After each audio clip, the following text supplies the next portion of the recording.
My life has been, it seems, quite ordinary. I am James Harrison, 34 years old, successful in my profession, quite happy with my job in the financial sector. My life was measured, with almost no change. Everything was quiet and stable, and I thought it would always be that way. But, as with most people, happiness is a deceptive word. You're just starting to believe you have everything under control, and suddenly, it all comes crashing down. And now you're standing on the rubble of what seemed perfect, and the question you couldn't ask yourself before now becomes, how did I get here? Now I'm sitting in this empty apartment where there used to be a house. Remembering how it all started. I was in love with my wife, Emma, from the moment we met. Her beauty, her eyes, her laugh, it all captured me at first sight. We met at university and it was immediately clear, she was someone I wanted to spend my life with. And I was sure she felt the same way, but now I'm alone, and all that's left are her words, I'm too beautiful to be faithful. Those words were like a knife to my heart, like they pierced every cell of my soul. And it wasn't just a statement, it was like a confession. She said it as if it was her right, as if her beauty gave her the ability to not be faithful because, in her mind, she was above this world, above me. How did this happen? How did I end up here? Alone, with this tearing feeling of betrayal? It seems like not too long ago we were making plans, laughing and dreaming of the future. But that moment was the point of no return, and now I have nothing left but to reread her words in my head. Emma and I met at university. I was an insecure young man at the time, full of ambition but completely clueless about how to deal with emotions and relationships. Emma, she was like a star. Her radiant confidence, incredible beauty, and a smile that could light up any room. I was mesmerized by her from day one, and so, a few years later, we became husband and wife. Our relationship seemed to be perfect. I loved her, and she said she loved me. We shared everything with each other, joys, experiences, even our most intimate thoughts. But what we perceived as a perfect union turned out to be just an illusion. Our lives began to change when Emma started working in the fashion industry. Every year, her popularity grew. She became more beautiful, more desirable, and perhaps with each success her growing confidence changed her. I was always proud to be with her, but in the back of my mind I was beginning to feel a strange unease. It was unconscious, but I noticed how her attention was increasingly directed not to me, but to other people. Men. I couldn't help but notice how her gaze often lingered on someone she thought was successful or interesting. But I tried to ignore it. After all, couldn't she be in love with others? Wasn't I good enough for her? And so, that evening, when I arrived home late after work, everything changed. Emma was sitting on the couch, her face serious and her eyes didn't express the warmth I loved so much in her gaze. We started talking as usual, but soon the conversation took a different turn. I'm too beautiful to be faithful, she said, and I felt a chill creep into my bones. Those words were like thunder. I couldn't believe my ears. I'd always thought she was the most beautiful woman in the world, but suddenly she'd decided that her beauty wasn't just her dignity, but her right. The right to be free, she continued. I can't be with someone who will dictate to me what I should do. I deserve more than just to be a woman by your side. I froze. All my feelings, all my memories of us, of our years together, crumbled like a house of cards. I didn't know what to say. I wanted to scream, to argue, to blame her, but instead I just stayed silent, feeling the ground go from under my feet. She said I needed to think about it, but I knew that wouldn't help. I knew I wouldn't be able to look at her the way I used to anymore. And maybe she felt it too. You don't understand, she said, I can't be with you because I'm too beautiful for that. It was more than I could handle. In that moment, I made a decision. I kicked her out of the house. With that decision came emptiness. My life was changed forever, and maybe I was too. But I still didn't know what would happen next. After I kicked her out, the room became quiet. The kind of silence that scares you the most. I sat on the couch, staring into the empty space where she had just sat.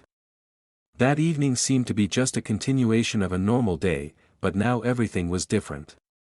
Everything. I tried to find the strength to say something, to explain something to myself, but nothing came. My hands lay helplessly in my lap. My thoughts darted around, unable to find a path. Why couldn't I stop her? Why couldn't I understand her before? Why didn't I try to hold her? I knew I had done the right thing, that she had stopped respecting me, that her words were like a knife in the back. Did she think she was too beautiful to be faithful? But she never thought about what she meant to me, what I felt every minute of her absence. My life without her was now as empty as scorched earth. But I couldn't allow myself to have regrets. I couldn't allow myself to be weak. I was a man, and a man had to deal with this. I couldn't afford self-pity. I stood up and walked to the window. Behind it was the dark night city, and I could see the lights of the cars blurring in the darkness. I had never loved the city like I did in this moment. It was empty, just like my soul. I felt anger boiling up. Anger at her, at myself, at the world that I thought was keeping me from getting out of this hole. Emma was gone. She left for her life, and I was left with this empty feeling. I thought about her words again, "I'm too beautiful to be faithful." They couldn't get out of my head. Emma was my world. I thought we were inseparable, and she was. She saw something different in herself. She thought she could be above me, above our marriage. I was her companion, but to her I was just part of her picture, nothing more. She was too preoccupied with herself to see me. Emma and I met 5 years ago. I was fresh out of university and working at a small financial agency. Dreaming of bigger horizons. She was a design student, big-eyed, always the center of attention. I remember her approaching me at one of the parties. She said I looked like someone who knew what she wanted out of life.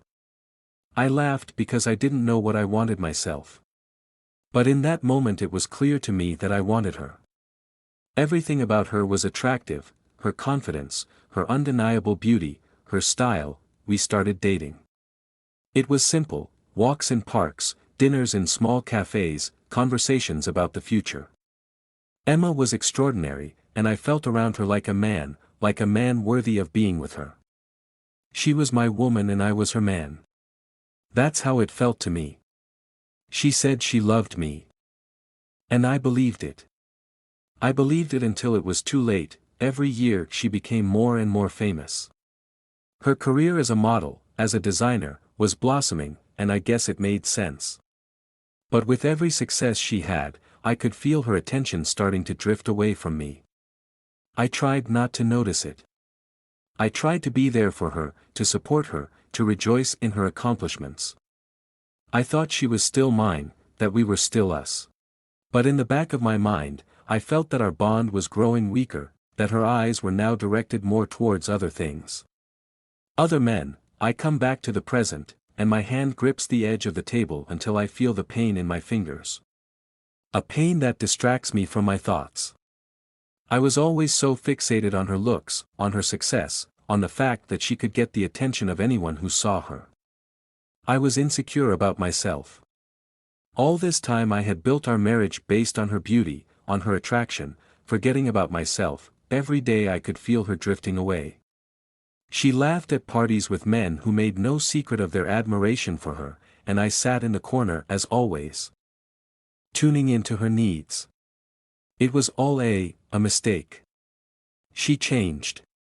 And I never changed. I remained the same man who fell in love with a girl full of ambition and didn't notice when her ambition started to overwhelm her, making her lose all respect for whoever was around. Now she's gone. And as much as I wanted to call her, to ask how she was, to see what was going through her mind, I knew there was no point. Everything was ruined. The words she said didn't give me a chance to go back. Was she too beautiful to be faithful? There was only one thing left for me to do, to move on, to find my way. Let her seek happiness wherever she pleased. And me. I must find myself. But how? How do I start over? I stood up again and headed for the door. Suddenly I needed to make a change. I don't know what it would be, but I needed to feel like I was living. Out on the street. Where the people are. Where the world is. I stepped outside and felt the cold air hit my face. It was night. The streets were almost empty, just a few passers-by hurrying somewhere. There was nothing familiar about their faces, and there was something comforting about that. I didn't want to be home anymore. My apartment seemed foreign to me. I couldn't imagine living within those walls without her. Even though I kicked her out, I knew in my heart that I wasn't ready to be alone. It wasn't just a physical emptiness, but an inner emptiness, one that nothing could fill. I wandered into a small cafe where I often stopped when I wanted to be alone, to forget myself, if only for a couple of hours. Once I was at the table, I ordered a coffee and sank into my thoughts. Expecting this pain to go away was ridiculous. I knew she wouldn't go away. She would be with me like a shadow. I didn't want to think about her words. But they came back again and again. I'm too beautiful to be faithful. I couldn't understand what that meant. How could you give up so easily on someone you'd spent so many years with? How could she so easily take everything we'd built and ruin it? I remembered how confident I'd been at the beginning of our acquaintance. I was ambitious, career-minded. Emma back then was the kind of woman who could make me become a better person. We made plans for the future, dreaming of a big house, of children, of traveling. But with every success she had, I was losing myself more and more. I became invisible to her more and more, and it wasn't just a feeling, it was a reality she didn't hide. Every victory she won, every new step in her career, was a step forward for her and a step backward for us. I noticed that she started spending more time with co-workers and friends, man to man. They admired her beauty, her success, her wit. And me. I was just the one who stood by. A husband who couldn't make her feel that she was truly important to him. I couldn't give her what she was looking for. In that cafe, I tried to find solace. But the more I thought about it, the more I realized that this breakup was no accident. It wasn't something external that broke us. It was something internal. We had become two completely different people. And now I had to accept that. I think back to the moment when I first sensed something was wrong. We were at a social event. It was an evening at one of the best clubs in town, and Emma was the center of attention, as always. I remember standing in the corner, watching as men surrounded her. I was proud. But with each passing moment, I felt more and more alone. Her laughter, her looks, her gestures, they weren't for me. I saw how she interacted with others. How easily she smiled at them, how they found her attractive. And I stood there, in the shadows, unable to find the courage to come up and say something like I used to. Emma noticed my silence, and her gaze turned cold. She approached me, but instead of talking, she said, "Are you all right?" The question sounded mechanical. We didn't talk like we used to. Every day I became more and more just a part of her background. I'd lost her. And she never lost me. She just stopped needing it. I was still sitting in the cafe, my thoughts leading me back and forth like waves. Time passed, but the pain didn't go away. I felt like I was stuck in this moment, like this conversation with Emma was yesterday instead of a few weeks ago. I still didn't know how I was going to move on. My hand gripped the edge of the table again, and I felt my fingers begin to ache from the strain. I tried to free myself from these thoughts, but they wouldn't let me go. I didn't want to go home. I didn't want to see her things again, her pictures. But at the same time, I couldn't bring myself to throw them away. I could feel her presence in those things weighing on me, as if she were there for me, but that was no longer the case. I needed to find a way out, and I knew there wasn't one. I got up, left the money at the table, and went outside. The wind was getting colder and I headed home, but things were different now. I didn't know what I was going to do, how I was going to live my life. But I realized one thing, I needed to become someone else. And maybe this was the beginning of my journey. When I got home, the apartment greeted me with silence. I stood in the doorway, feeling the chill from it penetrate every cell in my body. Emma was gone, and the empty spatial vacuum that remained felt heavy. Her entire presence in this apartment was gone, like the traces of rain on hot asphalt disappear. But that trace, her absence, felt painful. I stood in the hallway, not knowing what to do next. Life after she left seemed alien to me. I tried to find my place in the apartment, but every seat, every chair, every corner seemed superfluous. I was like an alien in my own home, as if everything around me reminded me of what I had lost but couldn't hold on to. The first few hours after she left were the most agonizing. I tried watching TV, opened a book, turned on some music, but nothing could distract me. I kept thinking about her words. "I'm too beautiful to be faithful." And for some reason, those words echoed in my head over and over again. They became like a mantra, like an echo that wouldn't let me rest. I decided I had to do something. I need to go outside, go somewhere. Take my head to something else. I took my jacket, threw it on my shoulders and went out into the night city. The city seemed different at this time. It was full of people rustling along the sidewalks, and I, among them, felt invisible. The people walking by paid no attention to me, and there was something soothing about that. I wasn't part of their world. And maybe that was my salvation. Just being part of this world, not feeling attached to anything. To have no responsibility. I felt it in every step, in every look she gave me. And it was building up, creating a distance between us that I couldn't overcome. I came home in the morning, tired but with an empty feeling. The night had passed, and with it some relief disappeared. I found myself in the same place again, with the same thoughts. Emma was gone, and I found myself alone. I stared at the pictures of her that still hung on the walls, at her things that were left in the closets. It was as if they were mocking me, reminding me that I was weak. I'd let her go, I hadn't held her when I needed to. And now I was alone. I sat on the bed, looking at her things and trying to imagine how she would live without me. Perhaps she had already found someone else. Perhaps she already feels like she's gotten rid of me, like an old weight that no longer serves her. She will live her life as she did before. She will have men, success, recognition, and me.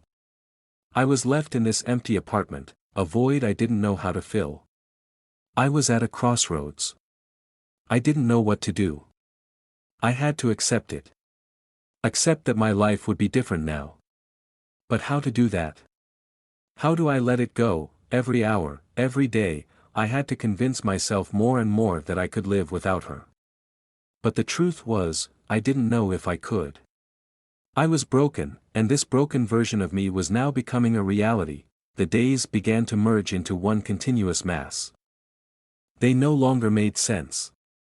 I felt like I woke up every day in the same place, but with each morning I could feel myself becoming a different person. The face in the mirror, it wasn't mine anymore. I had become someone who was only a pathetic echo of who I used to be. But a feeling burned inside of me. I couldn't go on living my life as I had before. I couldn't remain the same person who had allowed herself to be destroyed. After she left, it was as if I had become an observer of my own life. I forgot what it meant to be alive. I went to work, but my thoughts always remained far away from this world. I mechanically performed all my duties, but there was a feeling in my heart that I no longer belonged to this place or these people. Emma had disappeared from my life, but her image remained in me like an old, unhealed wound. That night, I found myself back in the same bar where I tried to escape my thoughts more than once. It seemed to me that, if only for a moment, I could forget. But it didn't happen. I sat at the bar, drinking my whiskey, staring at the TV screen, at the random faces that flashed around that had nothing to do with me. And at some point, I realized that I needed to be free of this pain. I couldn't allow myself to be a victim anymore. I couldn't allow myself to be someone who would always look back on the past, on what was lost. I was too young to end my journey here. Her words came back into my mind, her cold, emasculated words about being too beautiful to be faithful. Those words were beginning to lose their former power. At first I was hurt, shattered by that confession. But now they were beginning to become just a symbol of her superficiality, her desire for constant attention, for proof of her worth. This was her struggle, not mine. She was solving her problems without thinking about what she was leaving behind. And maybe that was the beginning of the end. The moment I realized that her leaving wasn't a betrayal, but simply a consequence of her own weaknesses, I stood up and went to the bathroom, glancing at my reflection in the mirror. A face, familiar, but foreign. It looked like I was someone who had lost their essence. But what if I could change that?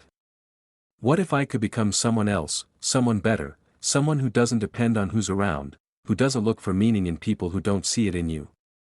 I couldn't go back, and maybe I shouldn't try.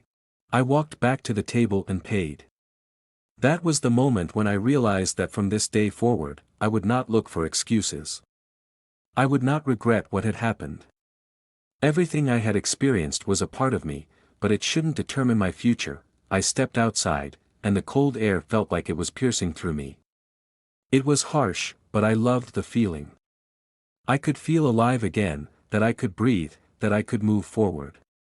May it not be easy, may it be hard, but I knew that now I had to move forward instead of looking back. Step by step, I could feel the heaviness that was restraining me go away. I could be free. I could be who I was meant to be. I stopped, looking back at the city at night. It was full of life, full of moving people, and in that movement I felt part of something bigger too. No matter how long it took me, no matter how much pain I had to endure, I knew I would move forward.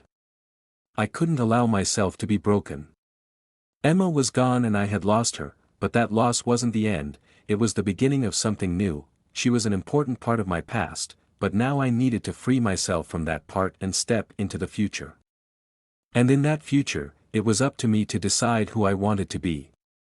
I didn't know exactly what would happen next, but I was ready for change. I was ready to become stronger, ready to become who I was supposed to be. I turned around and headed out into the night without looking back. Step by step, I was becoming free. It had been a few weeks since Emma had left. Every morning when I woke up, I felt a heaviness that gradually became less.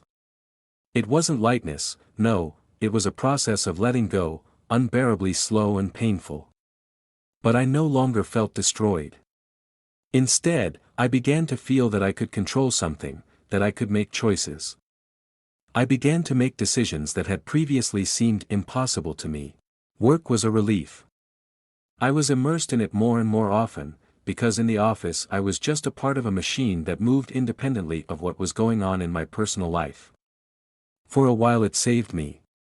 I could not think, I could just do my work without analyzing every moment, every feeling. That was my salvation, this routine, as if it could forget everything that had happened, but it didn't go on like that for long. One day, back home, I realized that I could no longer hide in that empty space. At first, I thought it would be easier. I expected that if I ignored the pain, it would go away. But it wasn't that easy. Every day the emptiness in the apartment grew larger and larger. And I could feel it consuming me like something inevitable and scary. I remembered how Emma and I used to go shopping, picking out things for our house. We were happy. She always had a knack for finding something special in the most ordinary things, and I rejoiced in her simple joys. We bought picture frames, candles for cozy evenings, luxurious plaids that were meant to fill our home with warmth. I remember her laughter when she would suggest I pick out something with bright colors and I would always object, saying such things were not for us. She laughed as she played with my tastes and I enjoyed it more than ever. This was our home. And I couldn't believe that now she'd be gone. Taking some of everything we'd built with her. But the scary part wasn't that she was gone. The scary part was that she didn't want to be with me. It was a choice she made on her own. And I couldn't accept that. I looked at the old photos and felt my breathing get heavy. It seemed like every glance at those pictures was a blow. But instead of continuing to live in this past, I realized that I had to do something. I couldn't continue to sit in that shadow, as if I was still a part of a life that no longer existed. I started looking for activities that could distract me. Jogging in the morning, fitness, anything to feel like I was in control of my life. I realized that exercise helped me clear my mind, get my body working to get rid of the thoughts that wouldn't stop haunting me. But even sports couldn't completely hide the emptiness that filled my heart. One evening, I met Sarah. She worked in the office next to mine, and at one point our paths crossed. We walked into a coffee shop, started talking, and I could feel her making me feel alive. Not in the sense that I immediately fell in love with her, no. But her presence made me feel something new, different. We talked about life, about work. About whatever was bothering us. And suddenly I realized that I hadn't had a real conversation with anyone in weeks. It had been a long time since Emma and I had communicated without complaint, without expectation. We were no longer partners in this world, and now I was a stranger even to myself. Sarah was calm, confident, and her gaze wasn't filled with pity. I began to open up to her like I had never done before. She, unlike me, didn't hide her emotions. She knew how to laugh at herself, and I was attracted to that. I felt myself slowly dissolving into this conversation, something alive emerging from the void. How many times had I tried to be like Sarah? Open, honest, casual. Emma was always different. She liked to hide her feelings, create an image of the perfect woman who couldn't be wrong. And that created a chasm between us. Every day I felt like I couldn't be there for her, that I was just a background in her life. I lost myself in this world, in this desire to please, in this desire to be what she wanted me to be. I'd forgotten who I was, forgotten what I wanted. It was only now, with Sarah by my side, that I felt I could be myself again. After a few meetings with Sarah, I started to feel drawn to her. But it wasn't like what I felt with Emma. It wasn't a desire to get my old life back or to recreate something I'd forgotten. It was something else, new possibilities, new feelings. Sarah wasn't trying to replace Emma. She wasn't perfect, and I didn't need to see in her what I'd lost. She was just being herself, but despite all that, I realized that I wasn't ready. I wasn't ready to be with someone until I could be free of the past. I couldn't be honest with her if I wasn't honest with myself. I wasn't ready to trust. That was my problem, and I knew I had to figure myself out before I could move on. I started working on myself. Not to impress anyone, but to be honest with myself. I couldn't let the past determine my future. And that was my first step towards rebirth. More and more I began to realize that I couldn't move forward until I figured myself out. Sarah was becoming an important part of my recovery, but her presence also brought me a sense of inner discord. I felt like I wasn't ready to build something new yet because something from the past was still holding me in the shadows. We continued to see each other, and the conversations got easier each time. But there was something about these conversations that made me wonder if I was trying to find something in Sarah that didn't exist in Emma. Maybe I was hoping she would fill the void left after I lost my wife. I often caught myself thinking these thoughts. But never took the steps to sort them out. One day, after work, we met at the same cafe where we first talked. This time she was in no hurry to leave, and I didn't want to rush. We sat there, and there was a slight but tense silence in the air, as if waiting for something important to happen. "James, what's going on?" she asked, looking into my eyes with genuine curiosity. "You keep looking like you're somewhere far away. I can't figure out what's wrong with you." I stopped talking. There was no judgment in her eyes, only understanding. It was both strange and pleasant at the same time. But at the same time, her questions made me feel even more lost. She saw what I didn't want to admit. I was closed off, stuck, and it was keeping me from moving forward. "I don't know," I said finally, feeling the weight of the words pressed into my chest. "I'm trying to figure myself out. It's complicated." "You're right, I can't be completely here. My past is still with us." Sarah looked at me for a long time, and I think she understood more than I wanted to say. She didn't ask more questions, didn't try to get me to open up. Instead, she simply took my hand and said quietly, "You know you don't have to move forward right away.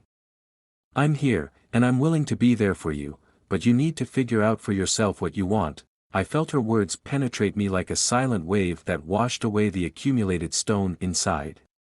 We didn't talk about the past anymore. We just sat there, feeling that sometimes silence can be stronger than any words. Over the next few days, I continued to reflect on that conversation. Sarah didn't demand anything from me. She was patient and understood that I wasn't ready for a new relationship. But there was a special meaning to her approach. She let me be myself without imposing expectations. Meanwhile, I was immersed in my work again. But now with a slightly different outlook. Increasingly, I felt my own thoughts, like blocks of ice, begin to melt away. I was no longer fixated on what had happened, but I couldn't forget either. It all seemed to be a part of me, a part of what I had experienced. I was starting to accept my pain, and it wasn't so scary anymore. I remembered how once upon a time, at the very beginning of our relationship with Emma, I was her world. We watched movies together, laughed, talked about the future, made plans.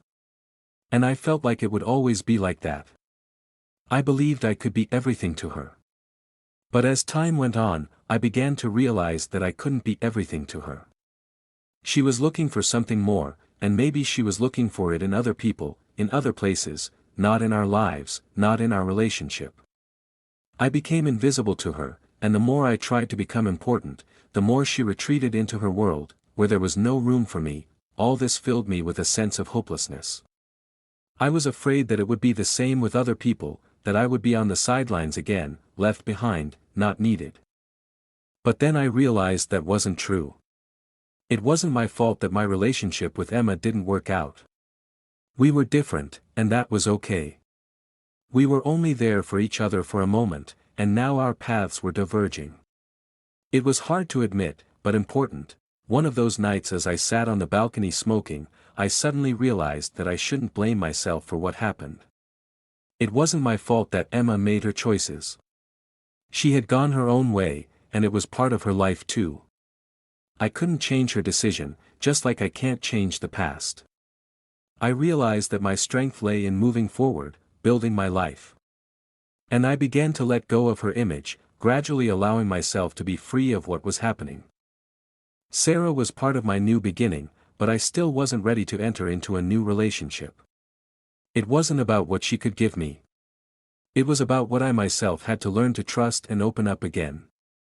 I realized that it wasn't her fault what was happening and that I could afford to be with her when I was ready, and that was my first real step. I didn't know where this path would take me yet, but I felt like I was starting to realize something. I woke up in the morning with a feeling of emptiness. It wasn't the feeling you get when you've lost something important and can't get it back. It was something more than that, something I couldn't even name, a state where there was no pain, but no joy either. It was as if I had been robbed of the ability to feel the fullness of life. Everything I had once known was in the past, and the future I had tried so many times to envision seemed increasingly unclear and hazy. I continued to go to work. No amount of talking or doing could brighten that moment when I got home. The emptiness of the apartment was scary. But one day, coming home from work, I made a decision, not to sit in that silence and let myself drown in loneliness again. I decided to move on, to take steps. I didn't know exactly what was in store for me, but something inside was telling me to at least give it a try. I remember Emma and I laughing when we first started living together. We had a lot of hope back then. We talked about family, about how we would live our lives, building our happiness. I was sure things would be different. I was sure I wouldn't let myself lose her. But as time passed, I realized that the relationship wasn't what it used to be. I began to notice Emma becoming increasingly silent. I began to feel the cold walls between us grow higher. We both knew we couldn't be happy anymore, but we couldn't find the strength to break the bond. But now, looking back, I realized that in all this time I hadn't lived, I had just existed. Everything I did was a movement by inertia, so that I wouldn't feel my emptiness. I thought I could make a difference, that I could bring back the magic we once felt. But I was no longer the person I used to be. And Emma wasn't the same woman anymore either. I came to the conclusion that there was no point in worrying about it anymore. We were both separated. And although deep down I still couldn't fully accept it, I began to realize that the most important thing now was to rebuild myself. Emma had chosen her path, and I had to choose mine. And this was my step forward. After a few weeks with Sarah, I suddenly realized that she was an important part of this process for me. She was a quiet support that didn't ask for anything in return. I was comfortable around her, and even though I wasn't ready for a relationship, her calmness and kindness helped me relax. One day, that same evening as we were sitting in the cafe again, Sarah said, "I know you're still not ready. But know that I'm here when you are." I didn't know what to say, so I just nodded. But her words echoed in my head like a glimmer of light at the end of a tunnel. I realized that she didn't make me choose, that her love didn't require anything of me, and that I could be myself around her without trying to please her. I appreciated her tolerance, her gentleness. She was different. And perhaps that was the kind of person who could be the one with whom I would build my new beginning, but still, I realized that I had to finish my inner journey first before I could think of anything more. I realized that you can't build a relationship on something that didn't exist. This was the hardest but most important truth I had to accept. I started working on myself, trying to break down those internal barriers that were preventing me from moving on. I started seeing a therapist to work through my emotions, my feelings. It was difficult, but I realized that if I didn't do it now, I would be stuck in my past, unable to move on. The process was not an easy one. I would think back to those moments with Emma and it would hurt like I was reliving those moments all over again. But gradually I learned to let go. I realized that I couldn't control what happened in our relationship, that I couldn't turn back the clock to change her decisions.